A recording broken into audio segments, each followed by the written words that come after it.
Today I have the great honor of introducing a truly remarkable academic leader, a mentor, a scholar and a force of inspiration, Dr. Shankar, currently serving as the Director Academics at the SIES College. We invite Brahmacharini Bhakti Chaitanya from CIRS and Brahmacharini Disha Chaitanya from Kerala to honor our esteemed panelists with heaps of excitement in our hearts. We welcome you, ma'am. Get ready to be inspired, and so please join me in welcoming the dynamic and deeply accomplished Dr.Archana Prasad. Tarini ji is heading admissions at Chinmay Vishwa Vidyapeeth. Most importantly, she was a chick member in Goa and went on to be the third batch of the Youth Empowerment Program. Over to Tarini ji, the anchor of this session, to carry forward the proceedings. Thank you and Hari Om. Hari Om. Very good. The topic for discussion today is role of a higher education in harnessing youth potential, which is more also our topic for the entire camp that we are doing here at Chinmay Vibhuti. There's much of churning required to be done in the field of higher education and how we implement it in our lives. What are these aspects? Education is the most powerful tool which can make a nation and so too break a nation. And that is why the colonizers of the past used this tool effectively and took it in their control. Education can be transformational, and the same education can be that tool which can use to indoctrinate thoughts. Shastra is for upliftment of mankind. And that very Shastra is used as a Shastra by some. India was once the Vishwa Guru. And where do we stand today in the field of education? These and many more aspects go into thinking of how we progress, not just as individuals, but so too as a nation. That same Vishwaguru that we were in the past, how much do we respect that very nation in terms of education? That most of us choose higher education overseas in foreign universities, is it a residue of our colonial past? So yeah, these and many more such aspects need to be churned, and that is what we will bring about maybe through today's discussion panel. So once again, we welcome our two esteemed guests, and I request Dr. Shankar ji to please initiate the session. We'll have both of them, Dr. Shankar ji and Dr. Archana Prasad ji come on the podium and put forth their views, their points for the next 15 to 20 minutes. And then we will gain more insights from questions that you might have. So do think of what you would like to ask us. Yeah. Hari Om. Extremely, before I even begin today's evening talk, I must make a reference to what happened a few minutes back in this auditorium, where the energy level of the youth was at its peak, even to the tone and to the rhythm of wonderful bhajans that came from the Kerala, and the whole audience could do it. So impromptu, they could create some steps. Impromptu, they could have some kind of a new artistic styles, and they were independently, many of them could shade their inhibitions and come and do it in the front. We could see all that. That is because youth is synonym to energy and dynamism. And that is what we are looking out for. And what can we do with this kind of an energy in a country like ours? And especially, I was a bit hesitant after listening to Prahlad Rao and the kind of mission and the missile and the Akash Tirtha which they have indigenously designed, and all of us celebrated it. And today we are able to be very peaceful. That's all because of such a wonderful, great minds that have worked together. What he left behind is what I thought is a good raw material for me to start off with on two aspects of it. As Dharini ji said, that I'll take around 10 to 11 minutes to kind of bring about to set the ball rolling when it comes to youth, education, empowerment, higher education, and then we talk about it, what is in store for tomorrow, and then where do these energy get channelized and how are we going to do that? Just a one-line introduction behind me. I come from Mumbai as the principal head of the institute, where we have just implemented national education policy in the last 3 years, and we are also going through the testing times. So most of the students who are all sitting here coming from the various parts of India, many of you would have already known about what NEP is for you, and many of the states have defied it, that they don't want the NEP. I'm not going into the political aspect of it at all. What is important is what Dharini raised a question that once upon a time India was a Vishwa Guru, and today where is India then?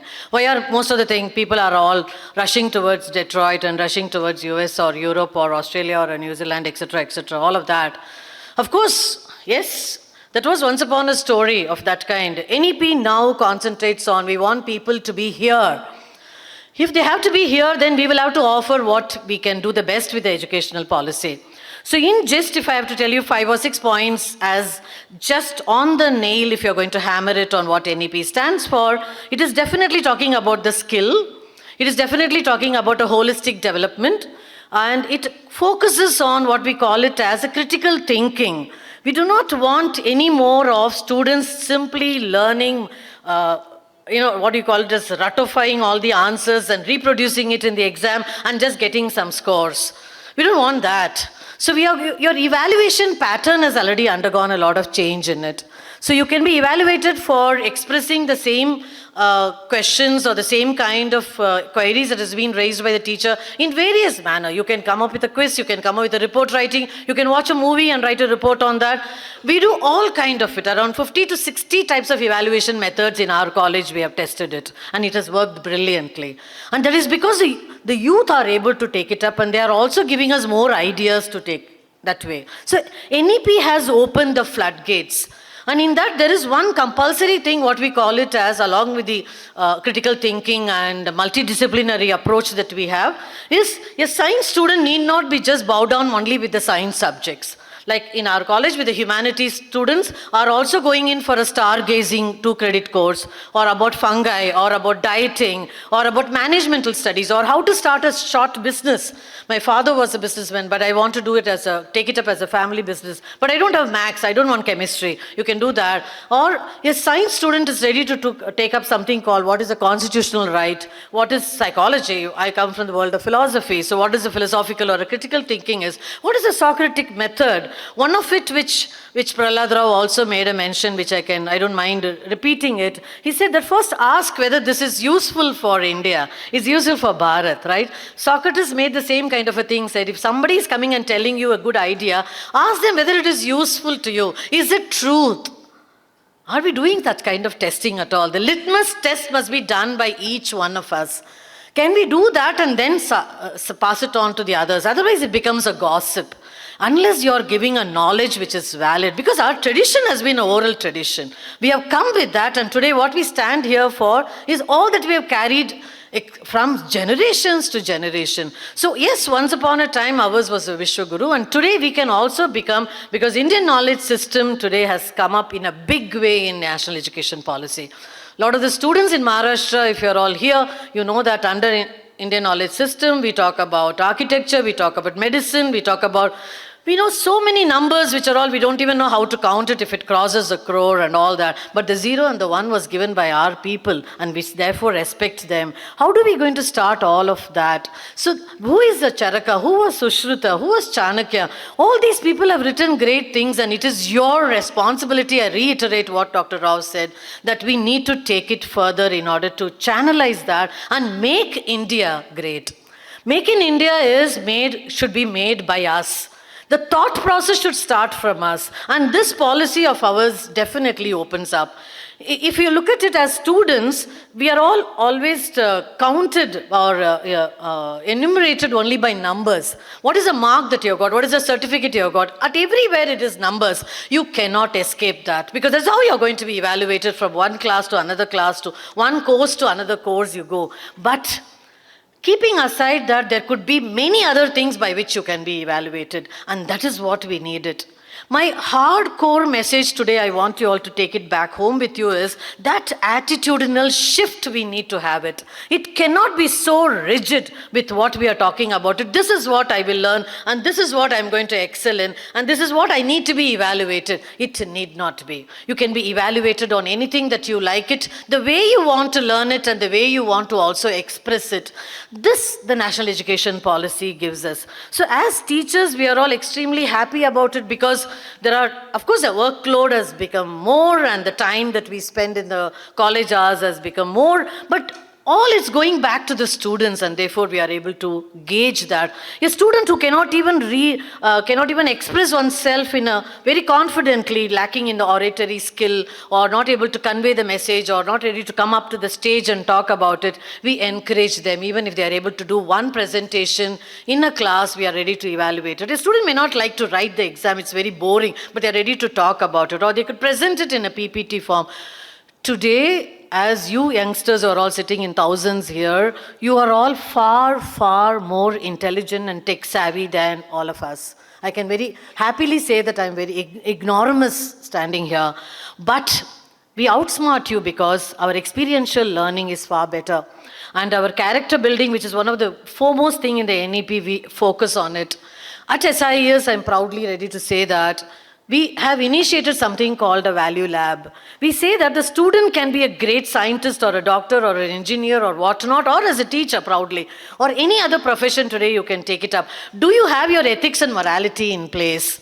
So we make it a very, very conscious decision making for every single student to take up any one value at least per month, and see to it that you are able to hold on to it in various expression. And that is what is excellent, and it is very heartening for me. If I have time later on with some of your questions, I can answer some of the experiential thing that I can share it with you, where some students could feel that this is what is the real wisdom, this is what is the real learning, this is what is the real education. And that is what it is. What is it 10 minutes over? Okay. Time management is important, you see. Yeah, right? So, Dharini, give me a hint. There's 2 points. With that, I'll ask Archana to take over. What is very important is, it is not just the learning that is very important to us. It is unlearning and relearning is important. Are we ready for unlearning? We have got down so much of, bogged down with so much of ideas and so many other things in our mind. Are we ready to unlearn and open up a new chapter of relearning it? I always tell the students, if I'm going to start tomorrow to teach Shankara in my class, or about Bertrand Russell or Socrates in a class, I tell them tomorrow I'm going to start this lecture. I'm sure the students will do a lot of Google survey and come. I need to outsmart them beyond Google God. Only then I'm a good teacher. If I'm going to do what already Google has or a textbook has, then I'm not a good teacher, and the students will also go to sleep. I cannot do that. That is a great challenge as teachers we have it. I'm sure Archana will also agree to it. We need to outsmart them by reading more, reading between the lines and reading beyond the lines, and then sharing that with you. I'm sure what we are trying to do is only slightly kindle you. Slightly just strike a matchstick to you. I'm sure it's going to be your fire. And that fire of knowledge is what you're going to take it forward. And taking it, it will not even match individualistic fire that each one of you carrying it in a different spheres in your career will be much, much superior or as great as the missiles and the Akash Theatre that we saw just some time back. It will be that great because each one of you is a potential, that kind of a dynamo, I believe, that you are capable of doing something very, very great. I'll just close it and come back to you again later on is, what is it that today the youngsters or the youth is that you cannot predict. See, at the time when if I text one line of my autobiographical story, I say, first year when I took admission in my same college, because I have the alma mater is also the same college. First year, my teacher who taught me philosophy, the first lecture I learned it, I decided I will be a philosophy teacher.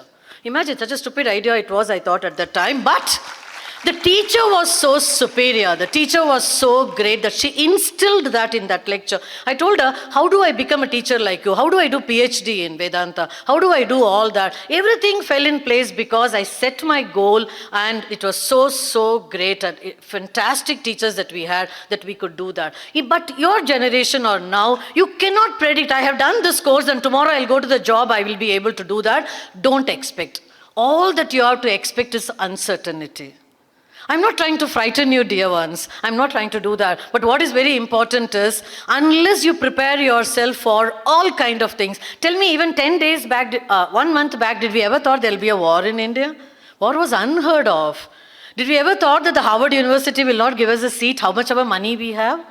Did you ever think that USA will shut their doors? Once upon a time, they opened all kind of doors from every part of the world. They used to come. Did we ever anticipate all that? So be prepared for that uncertainty. For that, there are two things required. One is your Shraddha is very important. And what is a good deed that you'll do in order to get that? Prahlad Rao said that pre-Sindoor, prior to Sindoor, it was concern, and post-Sindoor, it was confidence. I reiterate that confidence, that conviction, and that commitment, the 3 C's are very important for every youth in order for you to take it ahead, whichever profession that you decide to do that. You know, I remember my grandfather was a physicist, and he was a co-companion to Dr. C.V. Raman, and he used to always say that even if you're a sweeper, you be the best sweeper in the world. What is very important is not what the job you're doing it, but how are you doing it? Have you put up everything of your blood and sweat and everything into it, so that I become what I choose, and you take responsibility for everything that you do it. I'll come back in a few minutes. Thank you.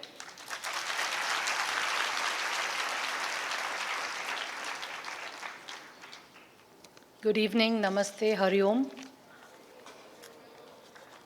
I'm immensely grateful to Swami Mitrananda ji for giving me this opportunity, Swami ji for the wonderful hospitality that we have witnessed from this morning. I am, I must admit, very nervous to be before such a large audience, and the predecessor speakers, Prahlad Rao, Madam, there's no doubt that I'm nervous, but this is an audience that I love and I thrive in, so indulge me a few minutes. I come from a state where the NEP is yet to be adopted. So I'm glad that ma'am spoke about the NEP. We are yet to be there and do that in that sense. So I'm going to talk about the first part of the topic, harnessing the power of youth. I'm going to talk about it from the youth's perspective itself. How can you harness the power that lies within you to build a greater Bharat tomorrow? Have you heard of the word demographic dividend? Yes, it was first used by Nandan Nilekani, the guy behind the Aadhaar.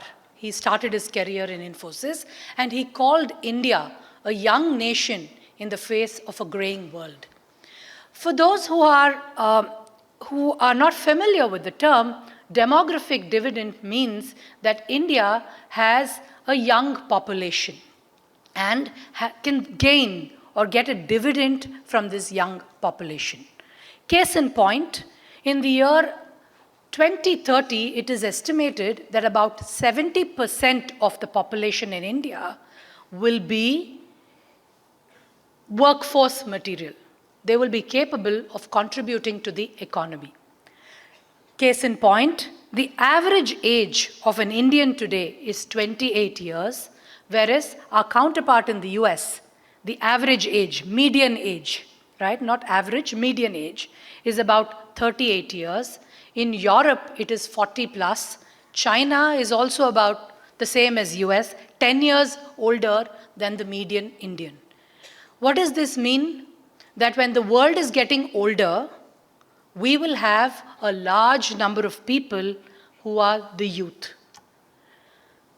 HR analysts and corporate gurus say that this is an advantage because we will be a talent-sending nation. Allow me to disagree with them. I think we will be a destination for talent seekers. I think the world will be looking at us if they want real talent. And where will it lie? It will lie in each one of you and each one of your friends outside of this room.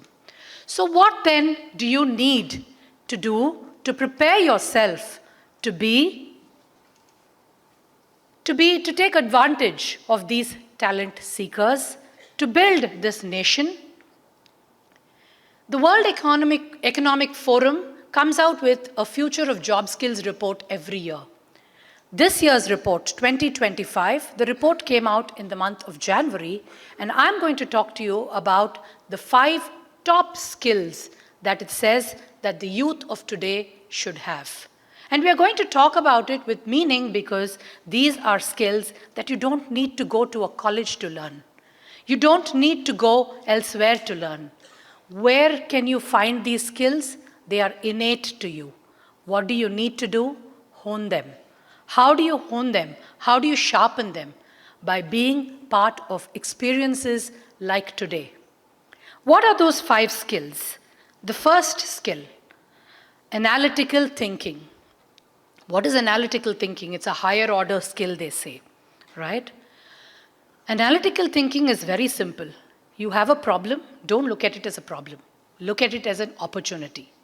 How do I hone these skills? Not by asking questions, but by asking the right questions. Let me give you an example of all of us used our analytical skills. They were at their best during COVID. But I want to give you a very specific case of a tailor who works in the same lane that I stay. He is well known for embroidering bridal trousseau. Right? And he has his establishment in the same lane that I live. People come from all over the state of Tamil Nadu to get their bridal blouses stitched. Of course, during COVID, there were no public gatherings, there were no weddings, and a thought did go out amongst the residents to how this tailor would survive. We were all surprised. Do you know what he did? He looked at this problem as an opportunity. He used the small bits from all the blouses that he had stitched over the last year, the scrap bits, to make masks that were embellished. I don't think he went to any degree college. I think it was innate, and I think he allowed it to grow. Analytical thinking is the first skill. Second, resilience, flexibility, and agility. They say, when the going gets tough, the tough get going. I think it's important that we are very, very resilient, and we build a reference group around us who helps validate this resilience. What do I mean by that? I think it's important to build, each one of you to build an inner circle of those people who are honest and have your best interest in heart. If I seek validation from an Instagram post, then my locus of control is outside. If I seek validation from my best friend whom I've grown up with, or my mom or my dad, then it's probably going to be the kind of validation that's going to build my resilience. The third, curiosity and lifelong learning. This is my favorite skill. The ability to learn to learn. Today they say AI. Tomorrow they'll say BI, CI, DI, whatever. We can't teach you everything. When I was studying, Y2K was an insurmountable problem. I don't even know if you know what Y2K is. When the computers changed the date from the 1900s to the 2000, they thought systems would come to a close. The world moved on. So I don't think we can, in higher education, teach you everything that you need for life. But what we can teach you, or what we can inculcate in you, and even don't depend on us, depend on yourself. Inculcate that curiosity for learning and that love for learning. You should be able to learn to learn. Skill number 3. Skill number 4, build your social skills. How you deal with your fellow human beings and how you treat people around you is very, very important. Do I have 2 minutes more, ma'am? Yeah. Again, I love the storytelling format. Please bear with me. There was this gentleman who would be very angry and short-tempered, and he would lose his temper with his wife very often. And once he got angry with her and he said a lot of things in haste, he would feel bad about it once his anger cooled down. So he went to his wife and he said, "See, I love you a lot and I don't mean to hurt you, but when I get angry, I don't know what to do." So she handed him a bag of 100 nails and she said, "Every time you get angry with me, hit this nail on the wall."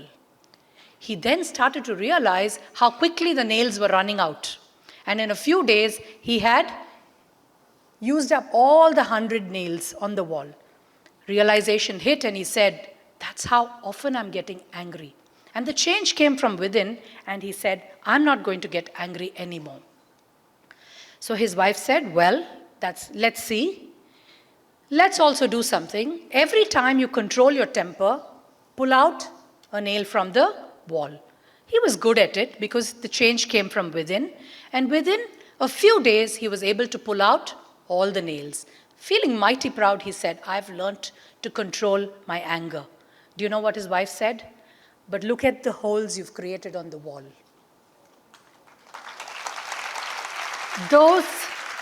When we build our social skills, that innate niceness or warmth of heart will never go out of fashion. It is something that we need to invest in. And finally, the fifth skill is creative thinking. I want to tell you the story of William Wrigley, who started his career in Chicago selling scouring washing powder. A soap powder, his mother had a wonderful formula that all the neighbors would borrow, and that washing powder would take away all stains from clothes. So he wanted to make it a product, commercialize, and sell it. He started to sell it. It didn't sell well. To make the washing powder sell well, he added his mother's secret formula for baking powder, and he said, "Buy washing powder, baking powder free." It didn't sell well. He then said, one day he was annoyed and he was perplexed when a customer came to his store and he said, "See, I'm giving you baking powder free with washing powder. Why don't you want it?" He had a packet of chewing gum in his pocket. The customer jokingly said, "Will you give me that free?" He said, "Yes." The next customer walked in. He gave chewing gum. This chewing gum was homemade. His mother used to use some formula and make the chewing gum at home. And then he realized the baking powder sold, the washing powder sold because of the chewing gum. This is an example of creativity. Allow me, just 1 minute more, allow me to boast about the students in the college that I head. We are a very, very small campus in the city of Chennai, and if we want to demonstrate that we are a green campus, we don't have acres and acres of land, we can't grow a herbal garden, we can't plant a tree each, we need to think of creative ways to make a difference. So my students, the student leader body, came up with an idea. They said, to do our bit for the environment, we will declare one day every month to be No Private Vehicle Day. None of us will come in our cars, our bikes. We are a campus of 4,000 students and we get about 2,000 bikes every day, 500 cars. The faculty come in about 100, maybe 100, 200 of them come in their own vehicles. So we will declare one day every month. There was apprehension amongst the student community, amongst the staff, but the students held on to the idea. And today, we have completed 8 editions of No Private Vehicle Day, one day of every month. Not even the people who visit us, our vendors, our suppliers, our canteen service providers bring their private vehicles. We have been hailed in the media. We have features that have been made on us, and this is the power of creativity of the youth. No credit to me. Credit to the students like you who came up with this creative solution. Therefore, I think these 5 skills are most critical for you to harness the power within. Remember the 5 skills: analytical thinking, resilience, flexibility and agility, curiosity and lifelong learning, social skills, and creative thinking. Don't bother to write it down. Google is there to tell you that these are the 5 skills. You can also check if I've done my homework. Thank you very much for the opportunity. Now we'll go into asking our questions. Thank you for putting forth these points that you have. In fact, it has given much food for thought. One question that comes immediately to mind is, I understand that the education policies that we are utilizing right now, they are more holistic in nature. How are these actually exploring the harnessing of youth potential? How are we implementing them to harness youth potential in the present day? Is one thing we would like to know from which is in practice in your institutions. How do you harness the youth in order to get the holistic thing? As at the beginning I told that we have already implemented NEP. That was only an opportunity for us to do that. Not that without NEP the college did not exist or the education was not imparted. It was doing.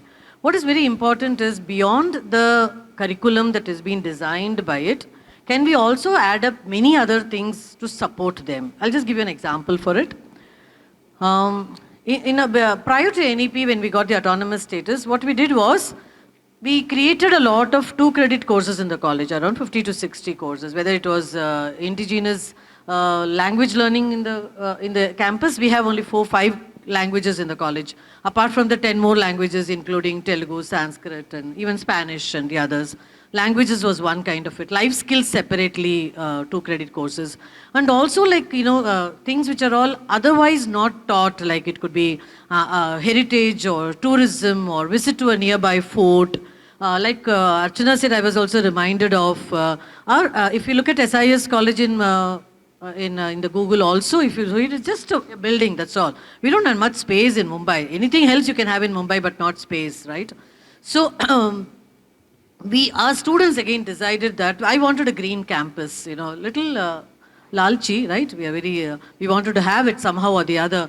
And therefore they created a vertical garden in all sides of the college. And that was the botany department that took the initiative, and all of them did it. So, your holistic thing need not be only from one particular subject or one particular faculty have to do it, but it could be taken up by all the others. So whether it's a herbal garden, whether it's a fungus, about dieting, about, so the ocean cleaning and understanding flora and fauna, because Mumbai is a coastal area, all of them is open to all kind of students.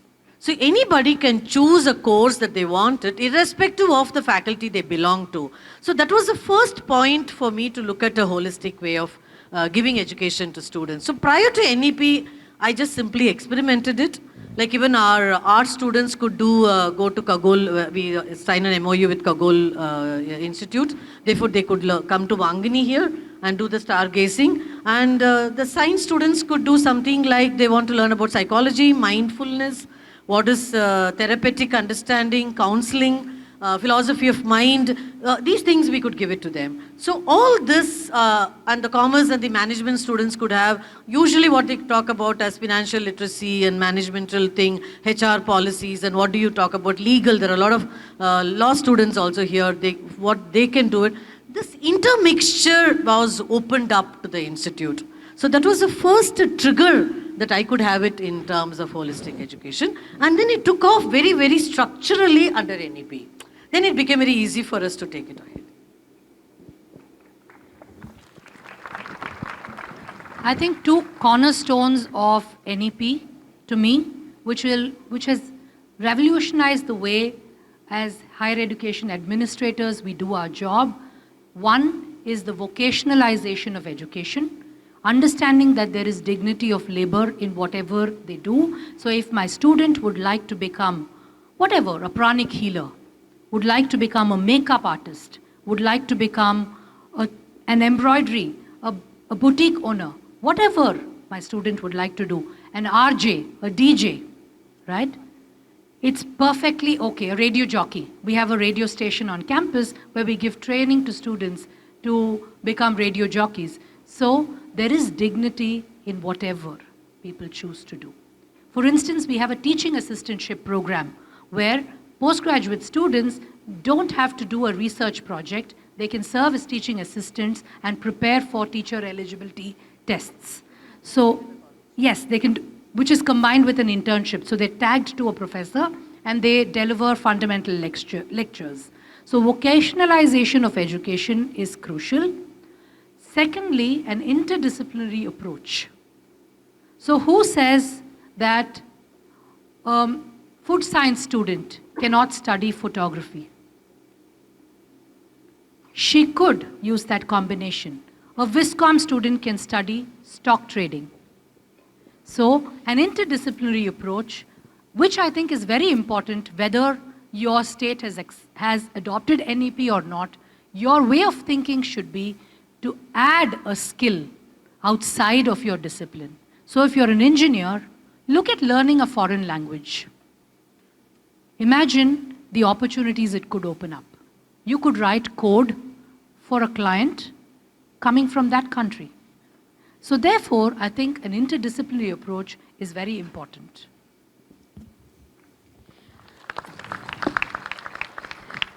There are two aspects to the education.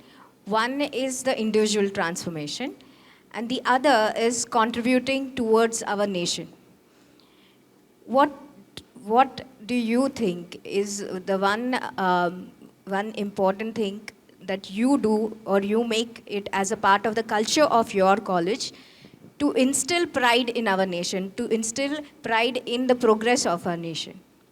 It looks very autobiographical talking only about SIES, isn't it, right? But I can't help it because when the questions are very, very pertinent.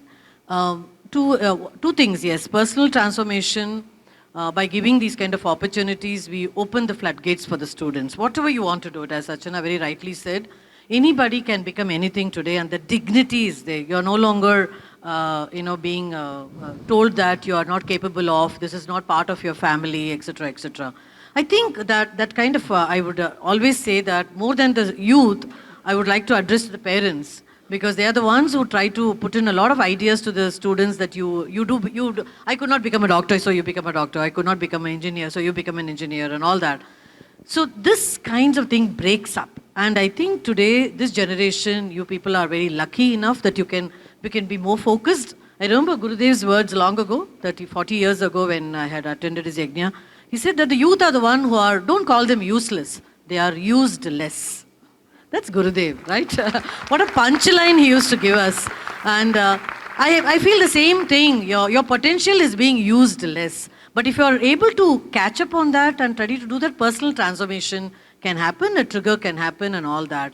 Second, as national building, Dharini ji, what we do in the colleges, all kind of national pride days, the best of the sports day, remember the Nyan Chand Day, Kargil Divas, Yuri Divas. Now maybe Sindoor also will add up from the next year on that, on April 22nd. So we have all these to commemorate on it. And all the students are called at a particular time, 10-15 minutes, in the quadrangle, and all of them, each department can come together, or together the student council can take a lead on it, and they will create an activity to remember. So they know that there is a pride that I can carry because I'm an Indian first, and then I'm a Maharashtrian or I'm Tamilian or whatever it is. First is always I am nation. There is a kind of, in block letters in a lot of places in the college we put it across, and students talk about it. And these activities make them involved, that nation building, which is also part of the NEP, that becomes very easy for us. When you give this task to them, what can you do for it in order to make your own nation pride, right?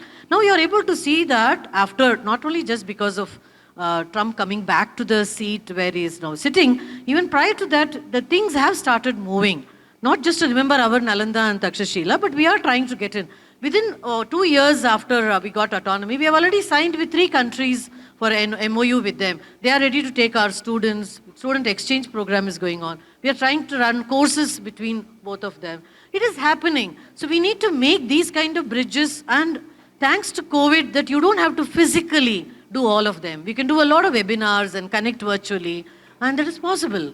And that way also we are able to give these kind of messages and say that India is no way smaller or less or insignificant. We are in the top of the world, right? Let us rock, right? Sure.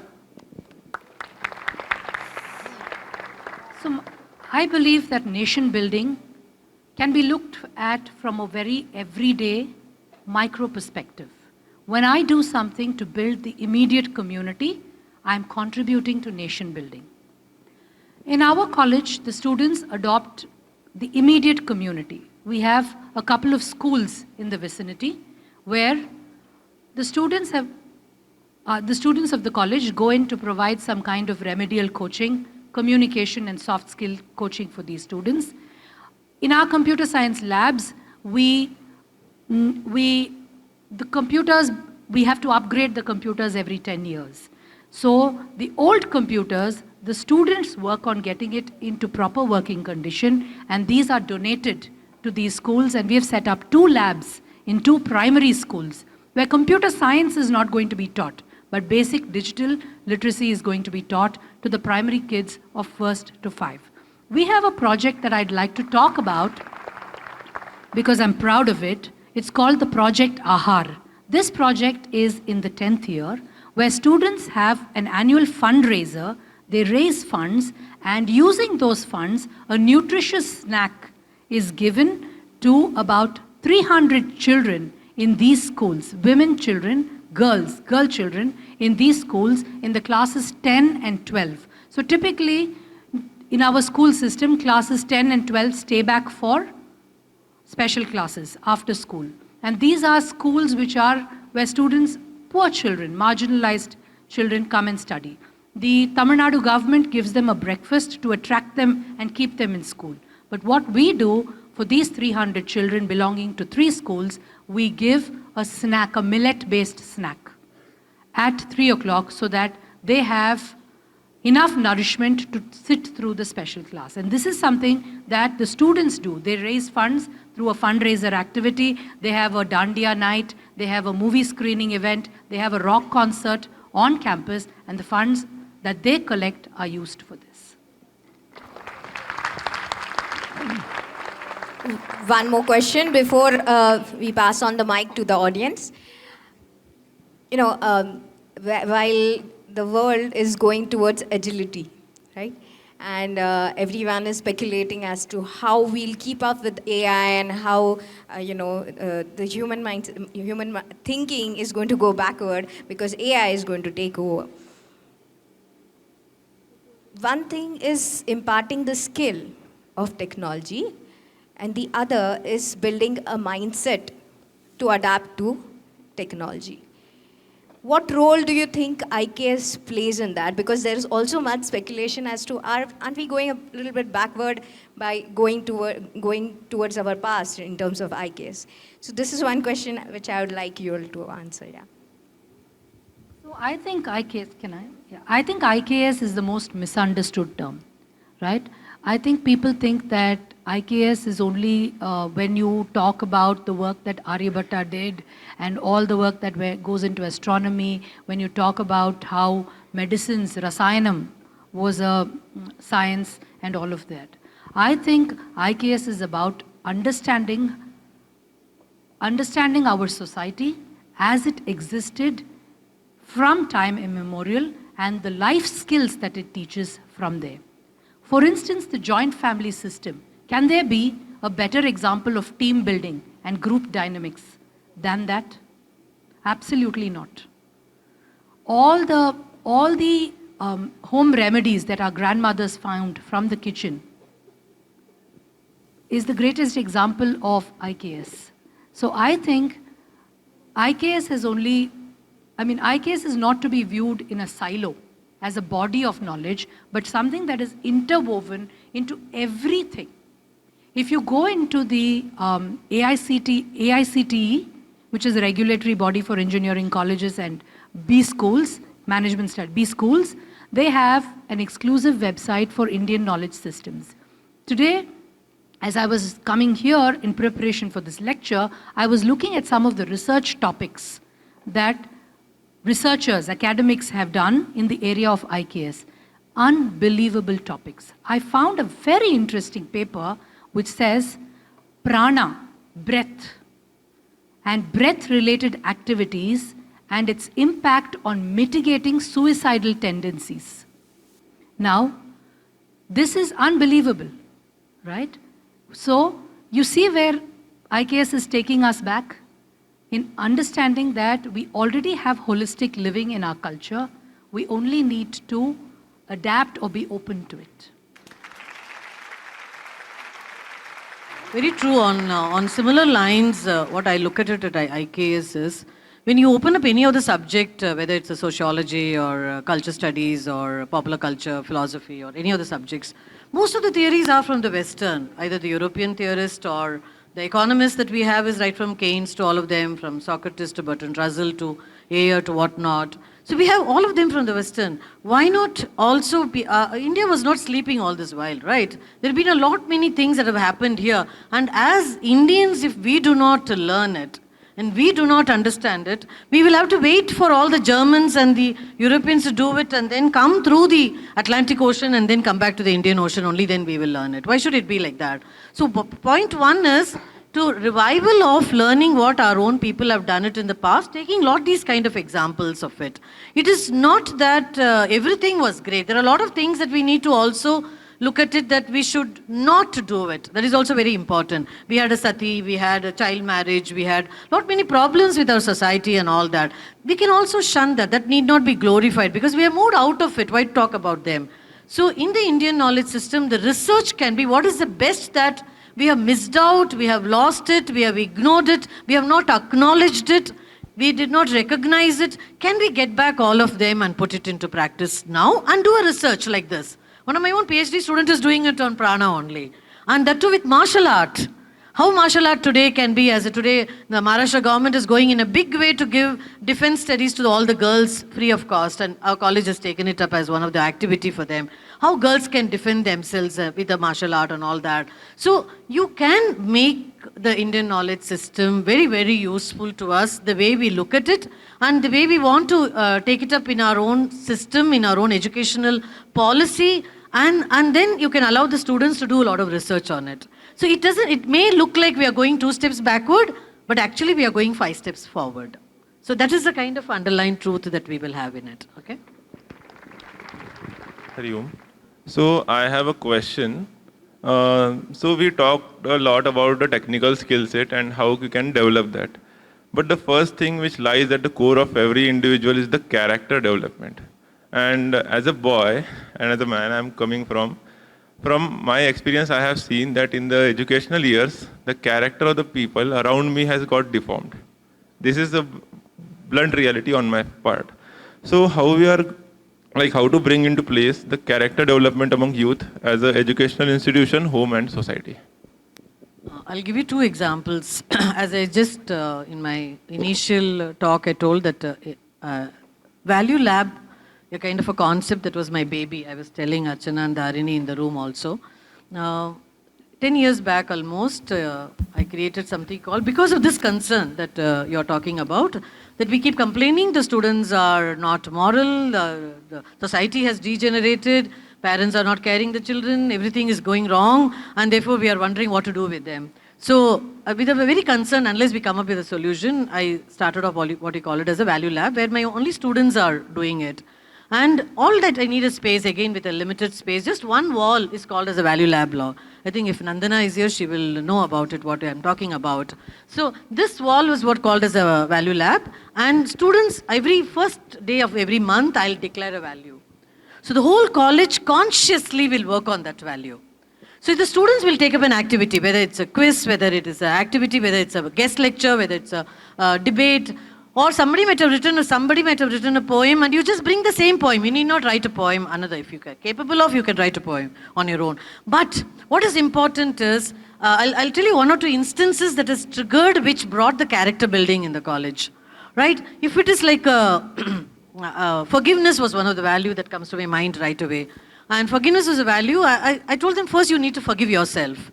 So once you are able to forgive yourself for all the nonsense that you have done, and you never had the guts to tell sorry, to neither to yourself nor to the person with whom you have made a messed up with life. So one last day of the month, when the forgiveness activities and all the drama, the skit and all that was over, I said one activity we will do, and we'll call the students voluntary, it is absolutely. Those who want to tell sorry to somebody whom you have hurt, and you didn't have the guts to do it either at home or anywhere else, do it in the quadrangle and get that person if you can.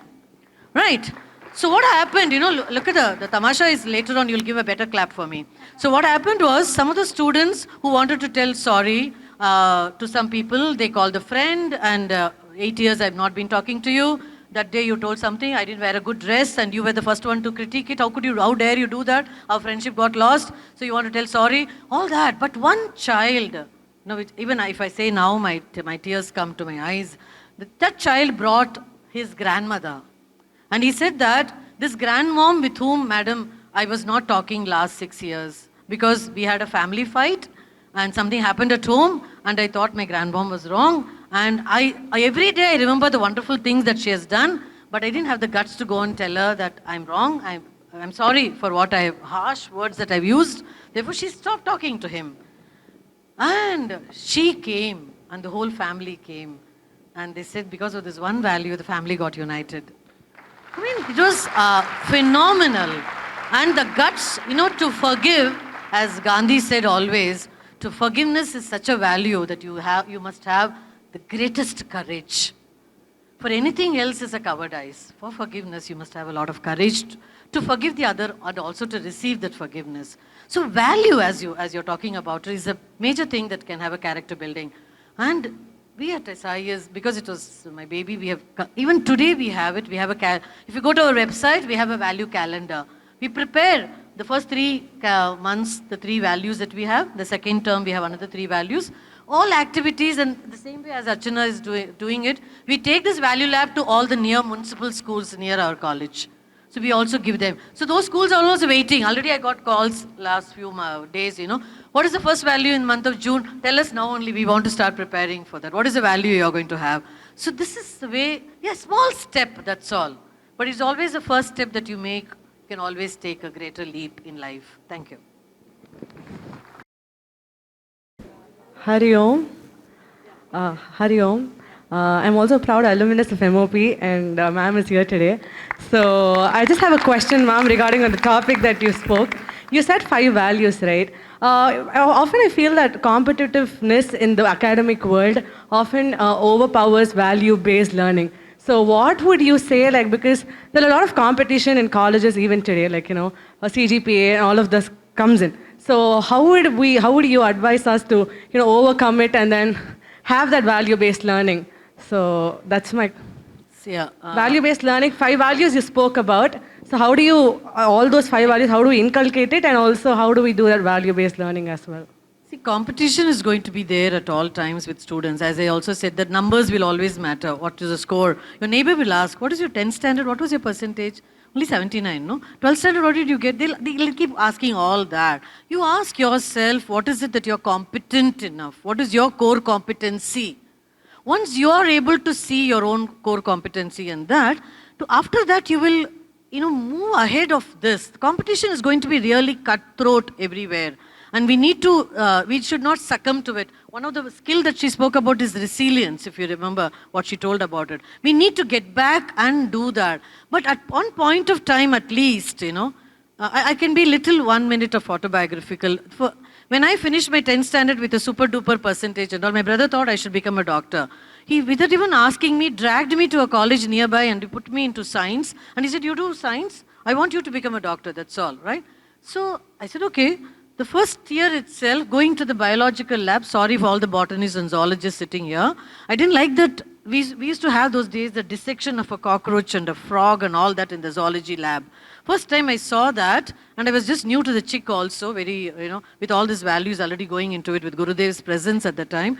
So I just walked out and ran out of it. I told my brother, I don't want to do science at all. Rushed to another college and I took humanities, right? No regret. I mean, because of a higher score, competency, the whole world at the time laughed, such a high score, why should you do arts? But it's a choice that we make it, and I told my brother much later that today I'm still a doctor because out of my PhD, not out of the doctor. But I can still cure a lot of people, their mind, right? So before I answer that question, I think you're talking about the 5 skills that I spoke about, right? Okay. So before that, I should acknowledge that all that I boasted about is because we have smart and dynamic students like that at MOP Vaishnav College. So I'm only speaking about what they do, right? I think competition is a good thing. I don't think competition forces you to violate any values or any of these skills that I spoke about. I think it's important to get the right perspective about competition. One must compete with one's own self. I think when the competition is to the left or to the right, that's when the values kind of you're tempted to allow values to take a back seat. If your competition for your CGPA in semester 6 is with yourself and your CGPA of semester 5, I think that's healthy. If my CGPA, if you're going to compete, my CGPA with ma'am's, I'm not going to stand a chance. We heard she was a topper. She went to med school for a year. So that's not good, right? And then I'm forced to resort to unhealthy practices. Hari Om, ma'am. So I'm Tarika. I'm from SIES Chennai and I'm also an MOP student. So my question is to you, ma'am. Yes, so firstly, I really admire you for the speaker you are and I aspire to be someone like you someday. So my question is, many of us have so many ideas that we want to do. But then to choose a career path, yes, this is what I want to do, it takes a lot of time. So what would your advice be on that? So I don't think you should put pressure on yourself and make it an activity choosing my career path. It's not like choosing a holiday destination. I think today, thanks to NEP, thanks to the progressive nature of higher education institutions, you have the option to experience career paths. You have the option. It's okay if you're doing something for 5 years and 5 years later you want to qualify yourself and you want to move to something else. It's not the end of the world. So don't put pressure on yourself. Allow yourself to be in that moment and that experience, then you will find your calling, is what I feel. Hari Om. I think I know most of you all have questions, but we have already overrun the time. Yeah, so we have both Archana ma'am and Umaji here on campus. You can meet them and get your questions clarified with them. This topic that we took up, this is much more, for us as youth to think about for ourselves. How is education, or what role does education play in harnessing our own true potential? Is something that we have to think about for ourselves and make it a tool for our progress. I believe we all owe them a huge round of applause for their insightful session. Thank you so much, Dr. Prasad and Dr. Shankar. You have shown us how we can prepare for our future, standing tall with curiosity, arming ourselves by learning to learn and learning to unlearn and relearn. Thank you once again, respected panelists, for your insightful session. Now, I humbly invite Swami Turyanandji to express our gratitude through an offering of small mementos. Thank you.